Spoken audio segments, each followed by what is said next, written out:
Nuk ka asnjë gjë për krimin e organizuar, nuk ka asnjë gjë për pastrimin e paratës. Ta citoj krimin e organizuar. Po, edhe me rast. Përfshirja e krimit në zgjedhje. Po. Është kërcënuar qytetar për llogaritë të kandidatëve dhe të partive. Madje duke kërcënuar dhe kandidatë të tretë valë, siç është rasti i Vor, ku grupe kriminale kërcënuar për faqe të opozitës. Në total janë 2%. Ja përse ka qa do më arë për t'jen 2025 më shumë të thot 2%. Që të thot shqyderjen e votës, të thot zgjedhje jo të barabarta. Were present, unë e kam lezu anglisht. Nuk e kam lezu të mediat e tjera. Were present in 2% and were interfering in some instances. Present in 2%. Tani, përfshirjen e krimit organizuar, përfshirjen e krimit organizuar dhe të bandave është një realitet. Dhe në qofë se ne mohojmë këtë, po i rasti i Durrësit, kur urdhër arestit ishte bërë më përpara dhe ndori pas zgjedhjeve arrestimi i grupeve kriminale, nuk të bën habi. Nuk të bën habi, të bën habi. Nuk të bën fakti që banda e Durrësit para zgjedhjeve ka arrest dhe nuk ekzekutohet dhe ekzekutohet në bazë zgjedhjeve. Në Elbasan, zhvillimi i grupeve kriminale në Elbasan e kudo. Grupet kriminale, po sa ta lexova, po sa ta lexova, mo zotri. Po sa ta lexova. Përfshirjen e grupeve kriminale. Absolutisht lidhjet e politikës me krimin e organizuar, ta thot, lidhjen e krimit. Ta thot e ke aty, lidhjen e politikës me krimin e organizuar. Shqiderin e votës. Ka pasur disa persona që thonë që ka pasur... Përdorimin e administratës publike. Ka pasur disa persona... Nga 4.000... Administratës publike. Po pra burimeve të administratës, çfarë thot? Përdorimi burimeve njerëzore dhe financiare të administratës publike. Që do të thot, përdorimi si që ishte në rastin e aeroportit të Vlorës, apo për urime, të cilat janë përdorur për fushat elektorale. Tani, Arbri, unë jam në vetë të parë që kam kandiduar. Dhe po të them, frika, intimidimi i njerëzve, i bizneseve, ka qenë në ekstrem dhe ka ardhur duke u përkeqësuar. Në qoftë se ti më thua që qytetarë shqiptarë janë të lirë për të zgjedhur një kandidat, apo një kandidat tjetër, apo një subjekt tjetër... E thot raporti. Çfarë thot raporti? Janë profesionale, dita e zgjedhjeve, probleme është të numërimi, dita e zgjedhjeve ta thot shumë qartë. Ta thot shumë qartë. Prania e zyrtarëve, të cilët bënin check-in, të patronazhistëve, kush hynte, kush dilte. Janë të lira. Po pra jo, i ke aty qendrat e votimit, ishin profesionale dhe të lira. Në qendrat e votimit ta citon aty që kishte zyrtarë dhe të administratës. Të thot që më fillim që ishin jo të barabarta. Si e përkthejnë ti fjallën? Jo të barabarta. E di për çfarë e ka? E ka një pjesë të media, se kam lezuar. Se ka dhe gjëra që nuk shkojnë në raport, dhe ti themi. Thot shumë që disa parti... Ma shpjego, si e kupton ti që nuk ishin të barabarta zgjedhjet?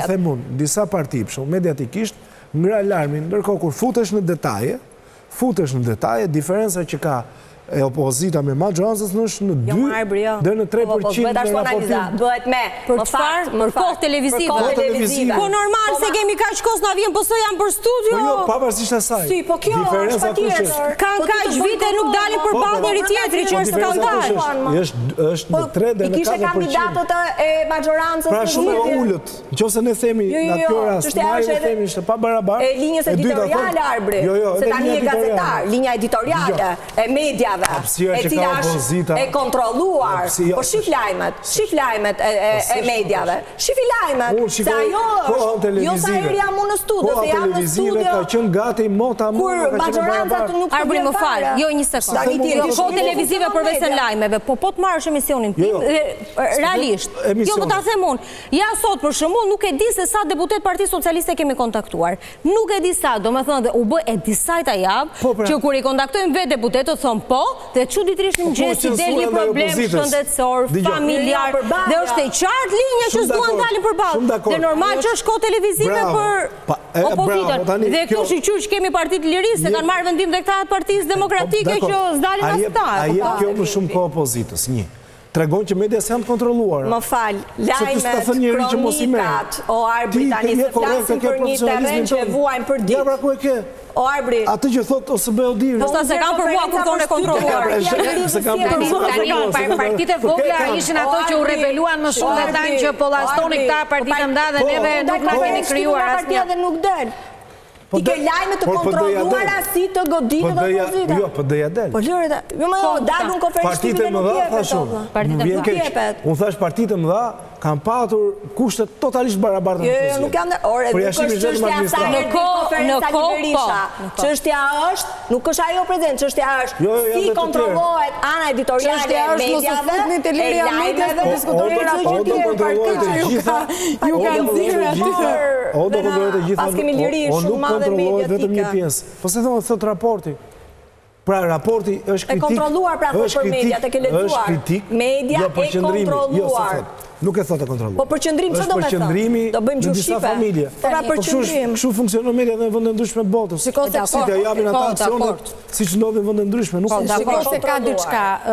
Raporti, po të marrësh të gjitha pikat e raportit, nuk është i balancuar, nuk ka se si të jetë i balancuar për sa kohë që partia në pushtet gëzon disa favore më shumë nga opozita, se opozita nuk ka ça administratë të përdor, për shembull, partia në pushtet e përdor. Patronazhistët nuk po të jo, më thuaj gjithë standardet e Kopenhagenit, nëse plotësohen me këtë raport. Nuk është kompetencë e OSBE-ut. Nuk është kompetencë e OSBE-ut. Ka 20 gjetje të raportit OSBE-ut për Italinë. Merri 1 për 20 Jemi 20 me 25. Shiderin e votës, e thot Itali. Edhe për çdo vend ku futet OSBE-ut, shiderin e votës, përdorimi i se ka shiderin e votës, vjen keq. Në fakt është në këtë raport nuk është se Shqipërinë e votës ta bën qeveria se ata kanë fondet. Kjo është e vërtetë që nuk e ka. Dhe me presionet e me të gjitha. Po nuk e ka në raport. E ke në raport. Shqipëria e votës, ma konstaton edhe kolegi. Jo, nuk është. Shitblerja e votës nuk ngrehet si shqetësim në këtë raport. Por nuk është çështja. Nuk është çështja e shitblerja e votës, se është çështja e disa probleme përdorimi administratës se sa përdorimi administratës, patronazhimi, TikToku, mbyllja e TikTokut që ka patur efekt negativ në fushat, ta thot raporti OSBE-ut, pensionet i thot. Këto janë probleme që ka administratë. Mos prisni që në 2025 raporti OSBE-ut thot që dikush atje e mori armën edhe shkoi te qendra votimit me armë. Mos i prisni këto, nëse keni pritur këtë gjëra nga raporti, i bie që nuk e di ku jemi, ku në çfarë shteti relativizosh atë politikë për përdorimin e administratës. Nuk është e pamundur. Është një separacion në zgjedhjet e 2020, po ka arritur në ekstrem. Pse nuk e ka Kosova përdorimin e administratës? Bëjmë krahasim me Kosovën. Kosova nuk është se ka zgjedhje më të mira se Shqipëria. Kosovë ka patur dhe vrasje. Absolutisht po. Sepse Kosova, jo nuk i ka. I ka më të shpejta në procesin e numërimit. Administrata nuk e ka të procesin. Le ta them se i kam ndjekur. Edhe vetë opozita në Kosovë pranon. Kosova ka një problem shumë të madh. Kosovë del partia fituese dhe ka manipulime të tmerrshme te kandidatët. Ka shitblerje masive vote të tmerrshme te kandidatët. Pra del partia, sepse sistem tjetër zgjedhor. Del partia fituese, partia 2, partia 3, por bën shumë allëzhverish te kandidatët pastaj. Dhe ky është problem shumë i madh që ka Kosova. Kosova s'ka ndonjë qeveri me qira fjala. Edhe pse kanë kaluar zgjedhjet.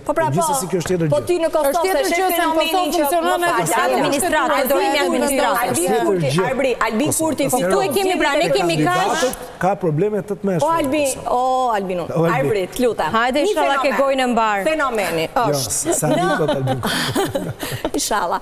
Në qoftë se në Kosovë fitoi Albin Kurti me një mas dërmuese mandatin e parë, humbin lokale. Sepse, pa dyshim që pushtetit konsumon. Çfarë ndodh këtu? Ty s'të bën përshtypje që në mandatin e 4 kjo qeveri shkon në 83 mandate. Sepse opozita u bashkua.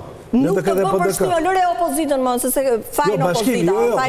Bashkimi.